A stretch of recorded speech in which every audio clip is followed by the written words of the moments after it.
नमस्कार, मेरा नाम है प्रदीप लिंगवाण।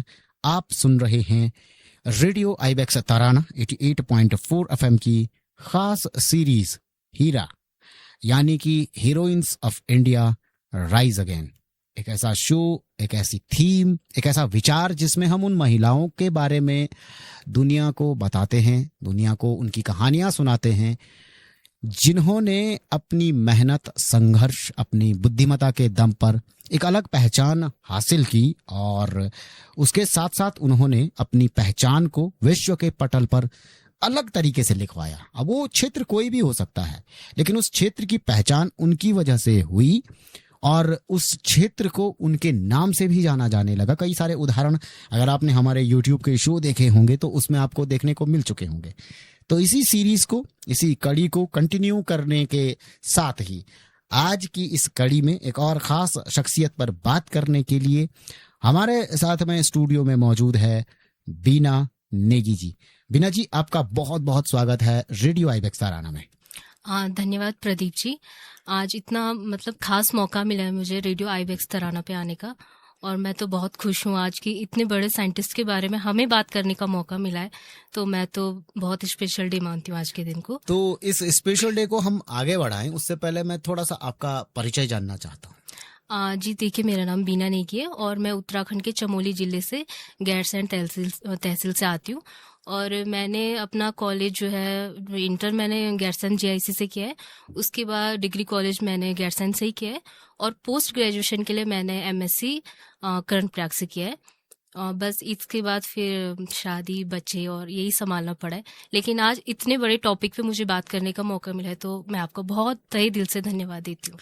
बहुत बहुत धन्यवाद। मैं आपसे यही जानना चाहता हूँ कि आज हम किस शख्सियत पर बात कर रहे हैं। आज हम ऐसी शख्सियत के बारे में बात करें जो हर एक औरत के लिए बहुत ही गर्व की बात है। ये है रितु करिदाल, जिनको हम रॉकेट वुमेन के नाम से भी जानते हैं और इन्होंने विज्ञान विषय पे बहुत ही नाम ऊंचा किया है। तो आज हम उन्हीं के बचपन से या उन्हीं के इसरो में जाने से क्या क्या उनकी कहानियां थी, उन्हीं के बारे में, संघर्ष के बारे में बात करेंगे हम। बहुत बढ़िया चीज है, बहुत बढ़िया बात आपने बताई। अब तक हमने खेल, कविताओं, साहित्य, बहुत सारी चीजों पर बात कर ली। साइंटिस्ट पर हम आज अभी तक इस सीरीज के अंदर बात नहीं कर सके थे। आपने आज वो दिन भी लेकर आ गए कि हम एक साइंटिस्ट पर, लॉजिकल चीजों पर बात करने वाले हैं। तो हम रितु करिदाल के बारे में जानना चाहते हैं। सबसे पहले उनका जो बचपन था उसके बारे में। देखिए, रितु करिदाल की कहानी लखनऊ से शुरू होती है, जहां बचपन से उन्हें तारों, ग्रहों और अंतरिक्ष के रहस्यों के प्रति गहरी जिज्ञासा थी। उस समय इंटरनेट नहीं था, तो इसलिए वो अखबारों, विज्ञान पत्रिका और पुस्तकों से जानकारी जुटाती थी। वे अंतरिक्ष से जुड़ी खबरों को काटकर संभाल कर रखती थी और घंटों ब्रह्मांड के बारे में पढ़ती थी। यह जिज्ञासा आगे चलकर उनके जीवन का उद्देश्य बन गई। ये सच में बहुत अच्छी चीज है कि कोई बच्चा बचपन से ही ऐसी साधना के, ऐसे सपने के पीछे पड़ गया कि भाई चलो मुझे भी ये करना ही करना है। तो इस चीज को हम अगर देखें कि एक बच्चे के दिमाग में बहुत सारी चीजें होती हैं, उसे डॉक्टर बनना है, आईएएस बनना है। अब उस जमाने में जब इंटरनेट नहीं था और वो सिर्फ कागजी चित्रों को देखकर कहती थी कि मुझे ये करना, ये सपना कैसे उनके दिमाग में आया? देखिए प्रदीप जी, बचपन से ही बच्चों के अंदर एक रुचि आ जाती है।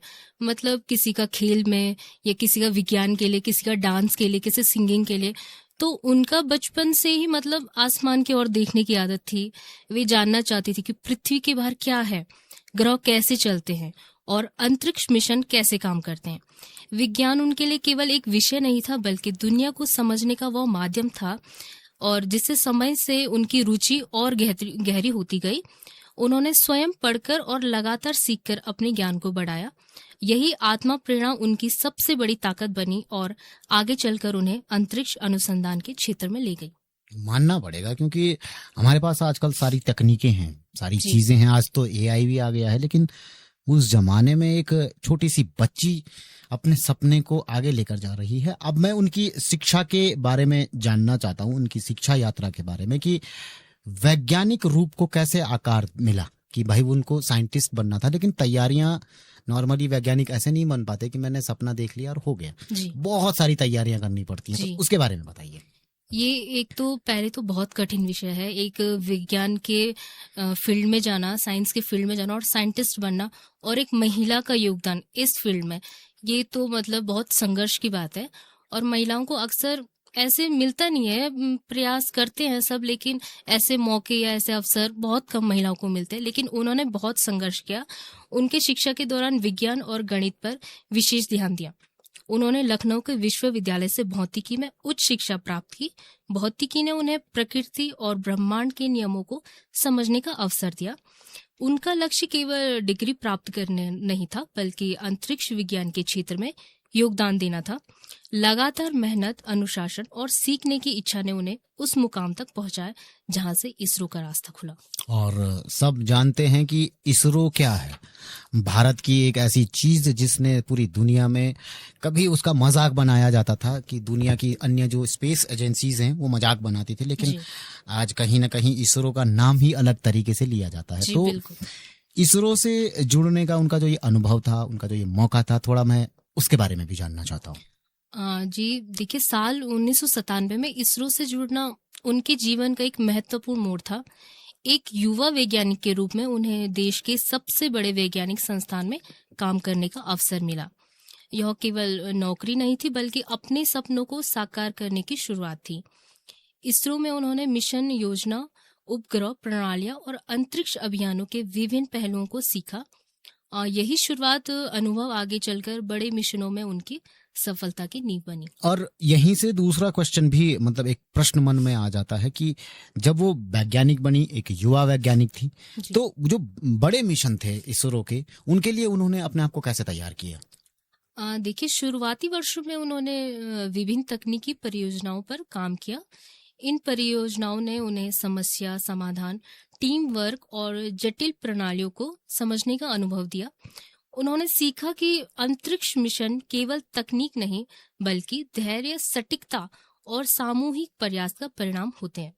यही अनुभव बाद में मंगलयान और चंद्रयान जैसी अभियानों में बहुत काम आया। हम दोनों विषयों पर बात करेंगे, पर मैं पहले मंगलयान जो मिशन है जी। उसके बारे में जानना चाहता हूँ कि चुनौती कितनी बड़ी थी और मौका कैसे मिला। देखिए, मंगलयान भारत का पहला मंगल मिशन था और इसमें शामिल होना किसी भी वैज्ञानिक के लिए गर्व की बात थी। जी।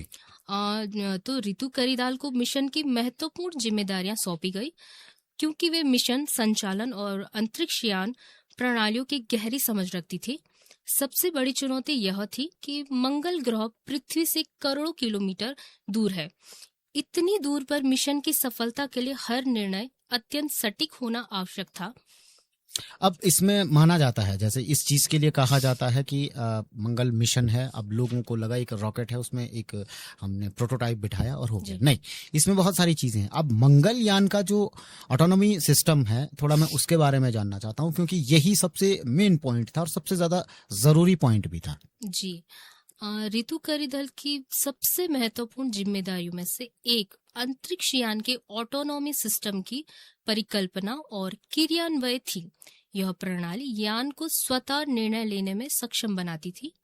जब यान पृथ्वी से बहुत दूर होता है, तब हर समस्या के लिए पृथ्वी से निर्देश लेना संभव नहीं होता है। ऐसे में यह प्रणाली मिशन की सुरक्षा और सफलता के लिए अत्यंत महत्वपूर्ण थी।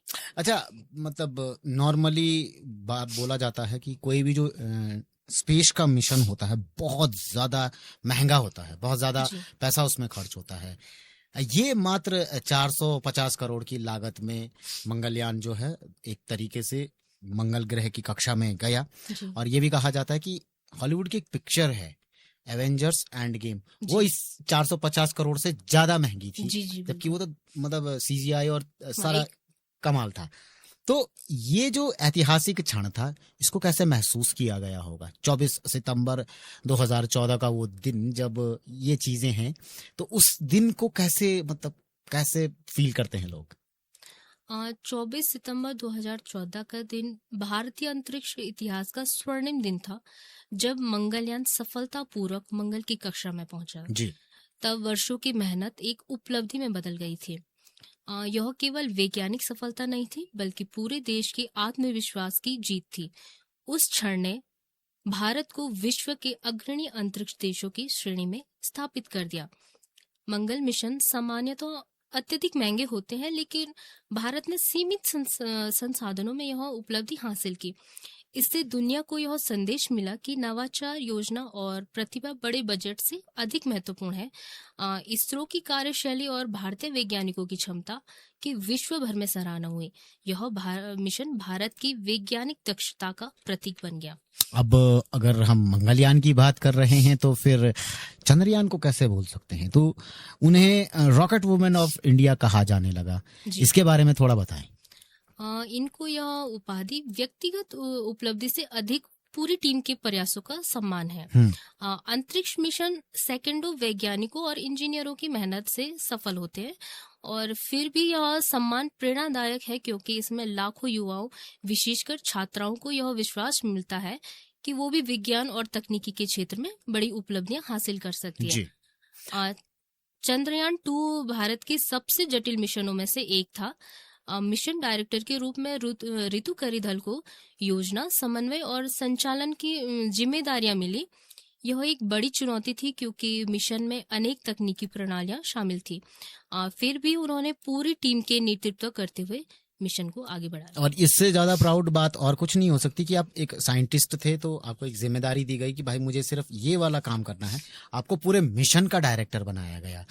तो इससे भारत को कई सारी चुनौतियों से मुक्ति मिली। अब आते हैं एक और महत्वपूर्ण बिंदु पर। G7 gender equality advisory council में उनकी जो नियुक्ति हुई, थोड़ा मैं उसके बारे में भी जानना चाहता हूँ। साल 2021 में इस परिषद में शामिल किया जाना भारतीय विज्ञान और महिला नेतृत्व की वैश्विक मान्यता थी। यह दर्शाता है कि भारतीय वैज्ञानिक केवल तकनीकी क्षेत्र में नहीं बल्कि वैश्विक विमर्श में भी महत्वपूर्ण भूमिका निभा सकते हैं। इससे दुनिया को यह संदेश मिला कि महिलाओं की भागीदारी विज्ञान और नेतृत्व दोनों में अत्यंत आवश्यक है। अब हम चंद्रयान 3 की सफलता पर बात कर रहे हैं, दक्षिणी ध्रुव पर पहुंचने की जो ये उपलब्धि है, थोड़ा इसके बारे में भी बताएं। चंद्रयान 3 भारत के लिए ऐतिहासिक मिशन था। इसके माध्यम से भारत चंद्रमा के दक्षिणी ध्रुव पर सफल सॉफ्ट लैंडिंग करने वाला पहला देश बना। यह उपलब्धि केवल तकनीकी सफलता नहीं थी बल्कि वर्षों की मेहनत, अनुभव और दृढ़ संकल्प का परिणाम थी। इसने भारत को अंतरिक्ष अनुसंधान के क्षेत्र में नई पहचान दिलाई। उनका जो जीवन था, उनकी जो उपलब्धियां थी, उनसे युवा क्या प्रेरणा ले सकते हैं? इनकी जो ये उपलब्धियां, इनसे तो बहुत ही लोग युवाओं को प्रेरणा मिली थी, और ज्यादातर महिलाओं में एक अलग ही प्रेरणा मिली कि अगर रितु करिधल जैसी औरत कर सकती है तो और क्यों नहीं कर सकती है। तो रितु करिधल की यात्रा सिखाती है कि बड़े सपनों की शुरुआत छोटी जिज्ञासाओं से होती है। यदि लक्ष्य स्पष्ट हो, सीखने की इच्छा बनी रहे और मेहनत निरंतर हो तो कोई भी मंजिल दूर नहीं होती। उनकी कहानी विशेष रूप से युवाओं और छात्रों को यह विश्वास दिलाती है कि परिस्थितियां चाहे जैसी हो, समर्पण और परिश्रम के बल पर असंभव दिखाई देने वाला लक्ष्य भी प्राप्त किए जा सकते हैं। आप स्टूडियो में आए और आपने हमारे साथ में बहुत सारी बातें की, रितु करिधल के बारे में बताया, उनकी ये महत्वपूर्ण जानकारियां समस्त श्रोताओं तक पहुंचाई। इसके लिए मैं आपको बहुत बहुत धन्यवाद देता हूं। जी, आपका भी प्रदीप जी बहुत बहुत धन्यवाद। आपने हमें इतना सुनहरा मौका दिया ये रेडियो आईबेक्स तराना पे आने का। आपका भी तहे दिल से बहुत बहुत धन्यवाद। थैंक